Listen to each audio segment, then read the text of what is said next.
I'm here with Ellie Goodkin. It's actually Levenson. My Oh. Goodkin are my grandparents. My mom's parents. Oh, that's right. You're the granddaughter. I am. Yeah, but you're with that family. I mean, they have. With the Goodkins. Yeah.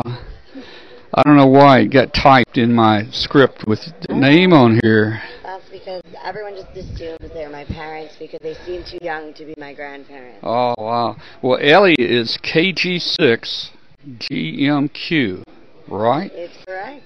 And I think you just completed college. I did. I just graduated in May.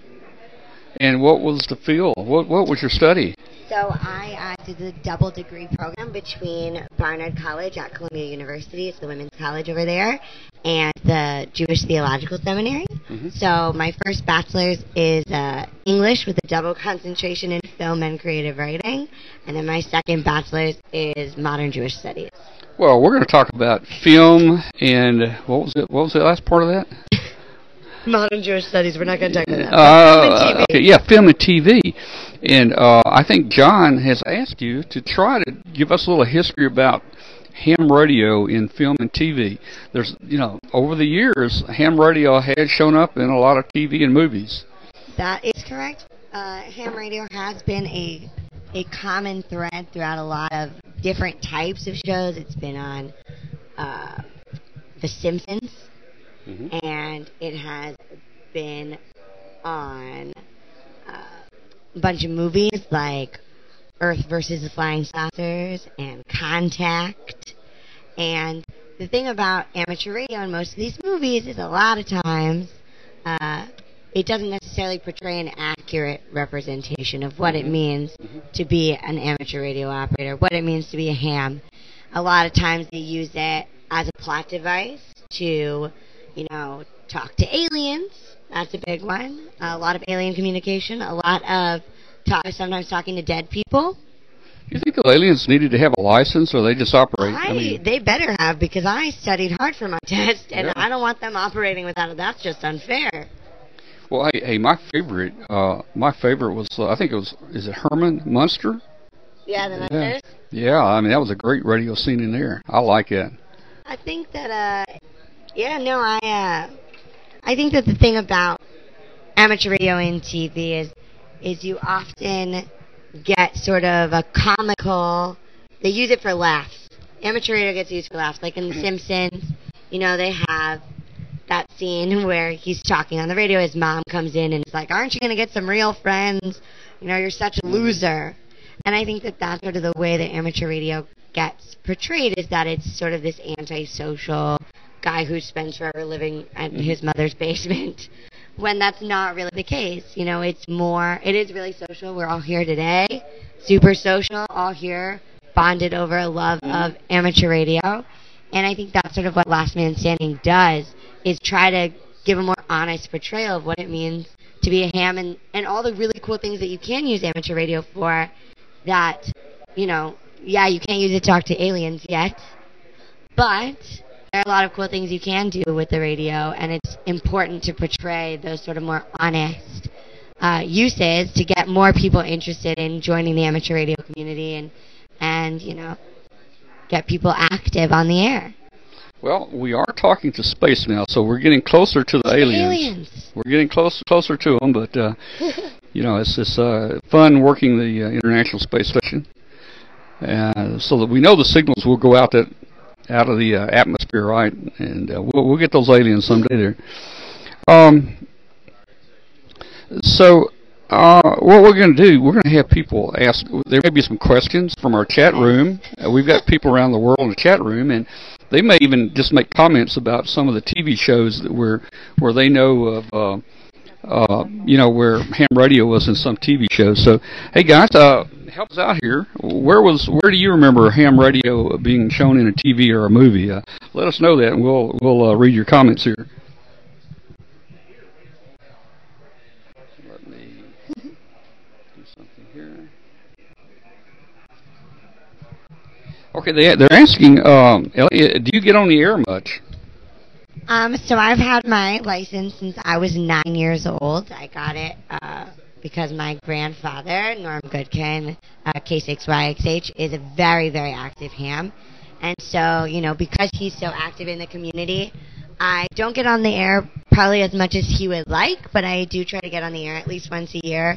I generally do field day, and then if you're tapped into the some of the frequencies that K6H is operating on today, I am operating today. So I definitely do get on the air, every so often, particularly at these sort of bigger events, because it's sort of a family affair for me. Yeah, here's one. Renee says that ham radio was in Jericho. Now, I don't think I saw Jericho. I'm not familiar with what that is. But a lot of people, it looks like the most popular was the movie Frequency. Oh, there's Alf. I forgot about Alf. Was it Alf? Yeah, Alf. Actually, I never saw Alf. Yeah. Do you never saw Alf at all? No, I know roughly what Alf is about. That he's like an alien puppet, right? Yeah. Well, yeah. He was kind of alive. It was really a puppet, but he was supposed to be alive. But yeah, that reminds me. That show Alf. It was more centered around ham radio. It had a lot of ham radio in every episode. So more like what we're doing with Last Man Standing. Well, Last Man Standing, though, the ham radio might only make it a couple minutes a year, in the, they're trying to get more and more in here. But, the program's written more for the non-hams. It's not written for hams. But it's to encourage those wilderness-type people about the ham world and how it can play into those sort of, that love of the outdoors. Here's one. The movie Contact. The movie Contact does have amateur radio, and they have a little girl. She is a little girl who gets on the radio. So, there are not so many women, but there definitely are women, and women are definitely encouraged to get on the air. They get to talk to a lot of people and make a lot of contacts. Yeah. Well, here's my Herman Munster. You'll have to pull it up on YouTube. I want you to see that. Herman Munster, ham radio. That's a really good clip. I'm going to look that one up. Of course, they're mentioning Jodie Foster in Contact, the Twilight. Oh, I remember the Twilight Zone. Twilight Zone. Yeah, I remember that episode. I think their TV was messing up, and they looked out the window, and ham radio guy moved in next door. Yeah, that one's a little more sinister twist. Yeah. Oh, even Sky King. They said, now, I don't remember. I used to watch Sky King. I don't remember ham radio in Sky King. Let's see. Jericho was a TV show. I'll YouTube Jericho too. Jericho Amateur Radio. Yeah. The TV star in Alien, Alf, used amateur radio to try to contact his home planet. Alf is one of the ones where they try to use it to communicate with aliens. Hopefully, we'll be able to do that. We're up to the space station, you said, so small step. Yeah. It says the TV show Jericho, it actually had a CW message at the beginning of every episode. I've never seen Jericho. I'm going to have to check out Jericho now. Now I'm very interested in Jericho. That may have been before my time. I don't know. Let's see. Alf? I don't remember E.T.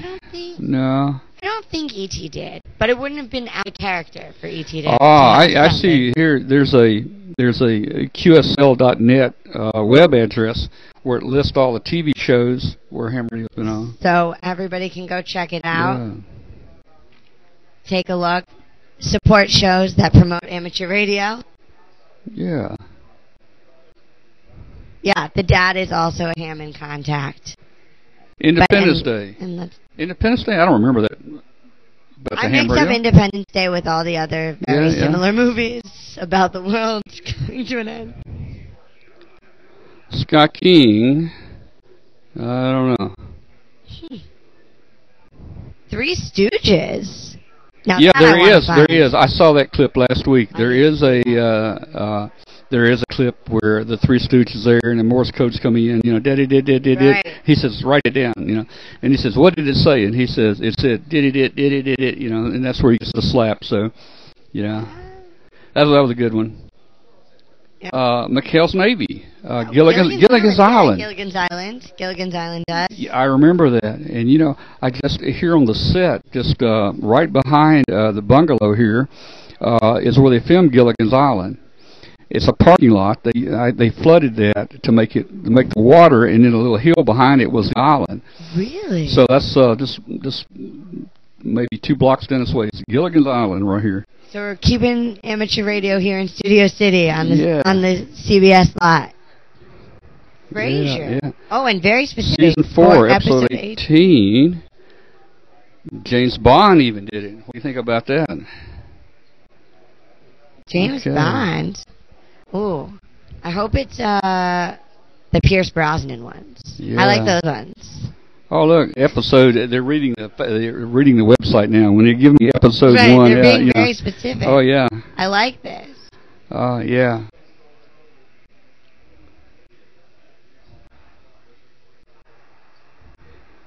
Yeah, they don't see a lot of women hams. It doesn't seem. Well, there's probably more guys. Yeah. There are probably more guys. They're really thankful and interested that someone like you've got your license now. Well, I hope that more women will get licenses, encourage all those new commercials encouraging women to get into the math and sciences. Amateur radio is a great sort of first step. It's not super hard to get your license, to get started with your technician, and you can really it's a great way to fall in love with it. It's social, super social. My generation, we're all on our cell phones, and we're all texting and Facebooking, and it's a great way to talk to a lot of people at once, which is sort of fun, sort of like party lines back in the day on phones. Yeah. Hey, here's an interesting comment from Don, 85DW. He says, Henry Feinberg, K2SSQ, designed ET's communicator, and he's a part of the Amateur Radio Newsline team. So here's where a ham actually designed a communicator for our ET. Well, that's one of the other really cool things about being an amateur radio operator. There's so many amateur radio operators in the entertainment world, and it's a great way to sort of meet people who work in entertainment. If you're interested in working in entertainment, a lot of people, particularly, people who do sound or lighting, producers, a lot of the behind the scenes people have their amateur radio licenses, get on the air. So it's a great way to sort of be another way to network that's sort of a little more exclusive and unique than other sort of entertainment networking events getting on the air. Well, hey, here's my favorite. I used to always like the Andy Hardy movies. You may not even know who Andy Hardy is. Do you know who Andy Hardy is? No. It's a Mickey Rooney. Mickey Rooney, I know. You know the name Mickey Rooney. There was a series of Andy Hardy movies. 1938, the oldest scene known about ham radio. And I remember that scene. I think Andy's mother, I think she goes somewhere to Canada or somewhere, because someone in the family is sick, and they don't know if the person's dying or how she's doing. And Andy, I believe, goes over to a friend's house who has built his ham radio, and he calls and calls, and they finally get the message from Canada or wherever the sick person was. They get the message back home through ham radio that the mother's mother is doing okay, and they're all relieved. So that was one of the oldest scenes known, 1938. Right. And it's, that's a way that amateur radio can, like when cell phones go down here, when we have our earthquakes or our fires, it's a way to keep in touch with people. My whole family, we all have radios in our houses, and whenever anything, any sort of natural disaster, that's the first thing, is rather than try to fit everybody on the cell lines, get on the radio, make sure that everybody's okay. We all live pretty close by in the Los Angeles area, and want to just make sure really quick everybody's okay, and that's a great way to keep in touch. And then my grandparents, even during the fires, they work with disaster communications to help, with evacuations and getting people where they need to be. So amateur radio plays a huge role in, keeping people communicating. How many people are hams in your family? How many people? Oh, you've got a big. I think that my grandmother just said it's 38. Yeah, I was talking to them a few minutes earlier, and I believe you guys probably hold the record for the most number of hams in a family, and it was like 30 something. Yeah, it's in the 30s, and he's still working on some people, so you know who you are. No, but yeah, we're a very hammed out family, and you know we use it a lot when we are doing sort of big family events. Whenever we caravan places, it's a good way to caravan, keep in touch with everybody, so you don't have to keep calling everybody on the phone, dialing all those numbers. You can just reach out to everybody at once. You know, we're gonna pull over here. And we now have a fair number of even extra class ham operators. I'm currently working on getting my extra class, but my mother is extra. Both my grandparents are, aunts and uncles. So we're very ham connected. All right. Here's an old one, 1939, called Radio Hams. I believe I have seen that. I didn't see it in 1939, but I believe that's where the ship has been out in a storm and lost, and a guy takes an airplane out to search for it, and he's circling and circling. And there's another ham sitting at the desk at home trying to get reports how they found the ship, and he keeps updating everyone. And eventually, the guy in the airplane sends the code, and he found a ship. He saved the ship, but he goes down because he ran out of fuel. But that was I think that's what that show was there. That's a tragic ending for an amateur radio operator. So do you do a lot of operating, ham radio operating, or? You know, I try to get on for like these sort of bigger events, and when you know my grandfather's involved with things. Definitely don't get on as much as I could, I suppose, or as much as my grandfather would love me to. But, you know, I do try to use it and get on the air. You know, I'll be on the air later today, and I usually do field day with them. So I try to get on when I can.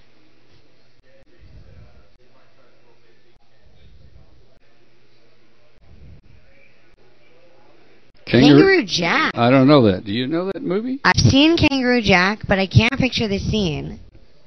But Kangaroo Jack, I mean, that's a recent film. Terminator 3. I don't remember the radio. I've never seen any of the Terminators. I know. It's horrible. I apologize. Never seen any of the Terminators. But Get Smart. I know that's... Yeah. Falling Skies, that's new. That's a new show. Super 8. Man, ham radio's really been in a lot of shows. I didn't realize that until we just started talking about it here. Yeah, when I was, looking things up, there are a lot of shows that use amateur radio, and a lot of them use it incorrectly, but some do use it correctly, and it's an interesting thing. You would never write a medical drama or a crime drama without doing the research on how those things work. But people do put ham radio in without necessarily doing the research. We lost a tablet. What would you say?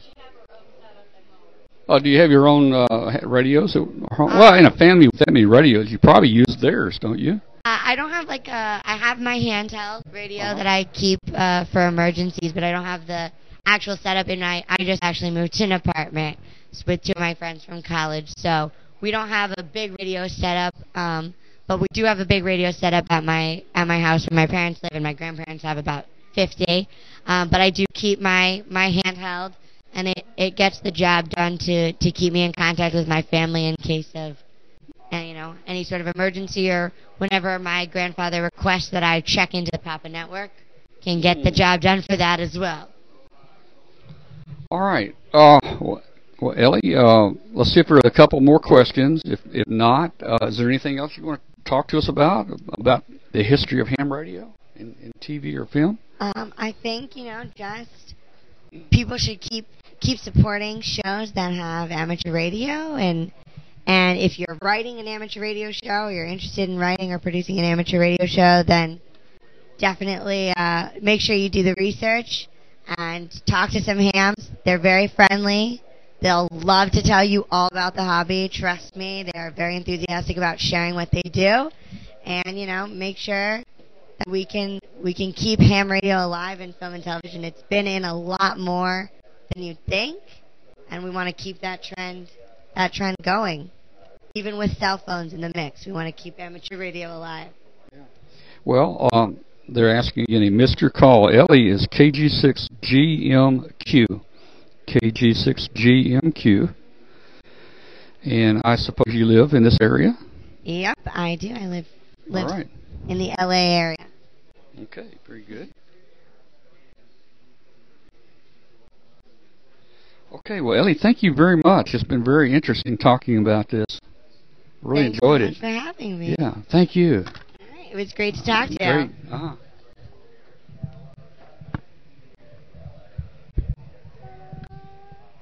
Thank you. Thanks so much.